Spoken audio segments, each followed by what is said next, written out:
I swear I can't release one of these videos without there being new announcements the very next day. So you all have been asking me for weeks, basically since the last one came out, what do I think of this or that figure announcement? Well, I'm finally here to tell you, and this time some leaks happened the day before this script got written, so they won't get left out. Just an FYI, the fanfic reading won't happen at the end of this video. We decided that it would be best to turn that into its own separate Fraternacons video, so that will be getting uploaded on the official Fraternacons channel sometime late in the week. And with that, there is nothing between me and just talking up a storm on the stuff that you all want to hear about. Let's start with the most recent bit of news. That way, what you guys have been asking about the longest takes a little longer. Leaks of a Road Rage retool based on the Kingdom tracks have come out, and I have to say, I'm way more interested in this than tracks. I think Road Rage's design is way cooler than tracks, and I like her development in the IDW reboot a lot. So, color me happy to see this. Though I do think it's funny that these leaked images are always so slapdash. You'd think they'd take an even slightly better picture. Next up, let's talk about the Shattered Glass Siege Starscream. Based on the colors, this is Starscream without the stars. While I do like the fact that Cream here's paint job is based on Jetfire, I did never quite get the reason why. Not that I understand a lot of Shattered Glass. It's a cool concept, but Shattered Glass is probably the Transformers universe I know the least about. Outside of reading a few paragraphs of the wiki years ago, I've never actually paid any attention to that universe. Anything else I know about it, I just kind of picked up through community osmosis. I like the colors a lot on this. They are quite striking, almost aided by the fact that they are just painted on and not a part of the actual surface detailing. Like on Jetfire, those would be painted parts because they are different parts, not just a paint scheme being applied to a generic surface underneath. As I see it, this is way more true to life than normal. The sword seems really cool. I like how it can split into two, but is it just me, or is this a retooled part off the Siege Megatron? Alt mode is solid, but I feel like it's lacking something. The nose cone feels like it's really naked and it needed a bit more punch. Like I said, I can't really profess to know much about this version of Starscream, so it's entirely possible that he is a dour grumpy pants. But that's still not the face I would have chosen to produce on this figure. Now, let's talk about Artfire. No one cares about Artfire! Artfire is potentially the most non-character of all the non-characters in the Transformers. He's just Inferno with a white shirt and wingtips. He doesn't appear in anything but some background shots of some manga. The only reason people remember him is because he was a Japan-only Target Master, and the allure of stuff that fans couldn't get access to elevated him in the minds of some people just because he was unobtainium. I can't believe we missed out on a hauler for this. And I know that's just about exactly the same thing as everything I just said, but he was in the show for half a second, and we do see several extra members of the Constructicons throughout the series. Plus, the Constructicons have a way cooler color scheme. I don't know why, but Artfire's colors here remind me of bone and blood, especially in alt mode, which to me looks like a flying skull, leaving a trail of gore behind it. Honestly, if he didn't have such a wuss-sounding name like Artfire, and was recontextualized into a terrifying badass all of the Doomslayer, I'd be way more down for this. You could call him Slayfire or something. We got new pictures of Slag, and I don't have much to say about it other than these ones make his legs look a bit stumpy. I mean, I like what they did here, taking a page out of the Giga Power book and flipping the dino legs inside of the robot ones, but something needs to be done about the colors because they make his legs look so goofy. And quite frankly, he's just too red. Honestly, looking at this now, he's got small arms, small legs, and a huge torso. It does look a bit better in this shot though. The box seems fine, though I do have to question why in the official product photography they have half of the tie-downs holding the figure in broken. And why did they attach the name Witwicky to Daniel? I know it was his name, but it's not like it was ever said in the show, and the name is so tarnished by now that there is no way anyone can ever take it seriously again. Not that it was possible to take a name that silly seriously in the first place. Dino mode looks great, but I don't like how the gun becomes a part of the tail. If you lose that, then the tail is going to have a gap in it. So this is weapon storage that would normally be fine, but the way they decided to handle it is now butting up into parts forming for no reason. It's not parts forming so long as if you don't do it, neither mode is incomplete. This will make it incomplete and there is no reason for that. I like the dino eyes though. I can't tell if there is supposed to be a slit pupil, or if it's just the eye has an angle in it, or if it's got an angle in it that's intentionally supposed to make it look like it's got a slit pupil, but it's cool. I am glad they chose the correct color for the eyes and didn't make them red for some nonsense reason like some of the other Dinobot figures often do. Let's talk about the most recent official announcements. Earth Mode Sideswipe and Maximal Skywarp.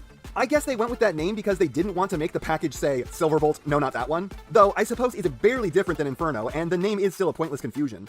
A lot of people seem kind of upset at this set, saying that it looks bad and I don't really know why. It's the Earth Mode Sideswipe people have been asking for and a Klingeron bird person. So honestly my only takeaway has been, oh, so you remember Magnaboss and you just aren't giving him to us.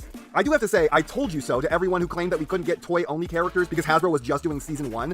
For some reason, those same people were often also on about us not getting a Dragon Megatron in the very next sentence. For some reason on the box, Sideswipe has Red Alert's head.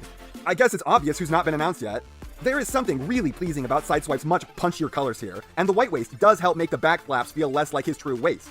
Seriously though, why are people upset? This is the alt mode that people were asking for since the Siege was first announced. And the whole thing has been so heavily retooled to resemble the Sunstreaker, I keep having to look closer to make sure that he's not just a retool of that figure. The only thing that's off on him is the fact that he has such a cyber windshield. As for Skywarp, and I'd say he's a lot uglier than Air Racer, which is kind of impressive considering she wasn't exactly winning any beauty contests based on that head, and this is much worse. On to the Sharkticon, and don't worry guys. Several of you have messaged me worrying that the Sharkticon was a parts warmer because of this image of him in his box, where the top of his alt mode is packaged off to the side. But no, I'm sure that's not going to be the case. That's just packaged separately like that so they could make it fit in the box. They did the same thing with the Titans Return Skullcrusher and Croc. Once those parts went on, after you took them out of the package, they weren't meant to come off. Don't worry though, it's not like there's not a lot to not like here without it being a parts former. For starters, why is this off in the first place? Like, you can see that they have his head bowed because it's right up against the roof of the package, but they have all of this down to go. So why did they shove this up so high in the box that they had to pull a part off of it? Why are these dangling mouth bits on the chin in the artwork and on the sides of the face in reality? This isn't what they're supposed to look like. What was so hard about putting small ones of these where they're supposed to go instead of putting huge ones in a random place? Why are his teeth cool blade shapes on the box and boring cones on the actual figure? Why is it that once again, with a Studio Series 86 figure, the head looks right on the box and is completely wrong on the actual figure? And good God, the upper jaw sits up really high on this thing in robot mode. And seriously, you couldn't do anything with the robot head in shark mode. You really couldn't flip that away. He's just bending down like he's a toddler who doesn't understand how to hide. Also, it looks like this man's has no ass. I mean, I am going to get it. It's clearly the best Sharkticon we've ever gotten, but this really should have been better because all the reasons it's wrong are simple to fix and pointless. Next up, Wreck-Gar. This looks good. Don't get me wrong, this looks really good. But am I the only one who is actually seriously disappointed that this is a normal transformer and not a weaponizer? How much sense would that make? The Junkions were made of junk, constantly falling apart. They can get chunks knocked off of them and just slap those right back on. Think about it. You sell Wreck-Gar with like 3 different heads and some accent parts, and everyone has to buy Wreck-Gar like 3 to 4 times to make a full set of Junkions, and they end up all different. You simplify the engineering by making it a weaponizer, and that's how you get the savings that makes you capable of doing the extra parts. Wow, listen to me argue for worse engineering. You all know I'm onto something here. You may not agree with me, but you know that this idea brewing here is not crazy. This does look good. It's clearly going to be a parts warmer, but what would you expect with the design they're saddled with? It is the way it had to work. And it's also going to be a faux former, which is also a bit acceptable here, as it does look like the head is actually hiding away in the part where it's supposed to be, so this is better than normal. The part made it to where it's supposed to go. It just couldn't be big enough to be the part it needed to be. The face is much better than most of the 86 line, actually looking like the character it's supposed to be. It might be a little too wide, but it's working well. Alright, sure made you wait for it, didn't I? Grimlock and Mirage. This is another one people are really hating on, and if you remember, I said that if Grimlock didn't have the correct head, I'd throw a riot.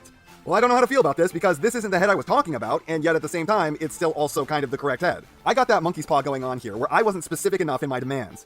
It's a cool enough sculpt, though I do find it slightly strange looking. The figure people seem to be taking the most issue with is Mirage, and yeah, that's a really weird one. Personally, I'm kind of rationalizing this more as a heavy combat Mirage rather than an Earth mode Mirage, because he looks like he's armored up for a fight. I swear he's wearing a bulletproof vest. The weird thing about this is they very clearly wanted to seriously change up how the transformation works. So in car mode now, the arms are working in an entirely new fashion, where they extend forward onto the legs, they seem to be hinging over the back of the alt mode, and I don't think the front wheels fold anymore. This is a very strange take on his alt mode. It almost seems like this is the version that'd be better served by being the space version, and the original one the Earth mode. It's an odd duck, but I kinda like it. Though, for some reason his rocket doesn't peg into his shoulder? I'm actually more excited about this than I am the Grimlock, who also really needs to be remolded in the chest so there aren't vacant eye sockets in his torso. Also, why didn't they make the arms entirely black like they did on the box? They are covered in beast mode, so it's not like it mattered what color they were for that. Also, on the box, Mirage is holding that so wrong. Before we go, I wanted to say that yes, I've heard the rumors that the next commander we are going to be getting is Motormaster, and from now on, combiners are going to have a commander at their core. I guess, once again, the monkey's paw has been used, because I did ask for commander combiners, though this time I do feel like I was clear with what I wanted. Look, Menasor is the lamest combiner. He's just a dude with some cars hanging off of him. I have never given half a shit about him, his team, or his design, so I don't quite know how to react to the news that Motormaster is the next commander we are getting, other than to say, it makes way more sense than Rodimus. With Menasor's terrible design, the trailer will have to make up the main torso of the combined form, just like basically every third party is currently doing. There are probably more unofficial Menasors on the market right now than there are Devastators, and they are all doing the same thing when it comes to the trailer. This is undoubtedly going to do that, so unlike Rodimus, at least the trailer is going to be completely integral to the whole thing, that's not just slapped on to justify the price, and should lead to a better combined form. So, as boring and lame as I may find the Stunticons to be, I do at least understand this, and I don't find myself mad about it. I get why they're doing it this time. At least, until I see it. It's entirely possible that they screwed it up somehow, but I can't say for sure yet. I'm cautiously optimistic that we will get a killer new Bruticus out of this whole system.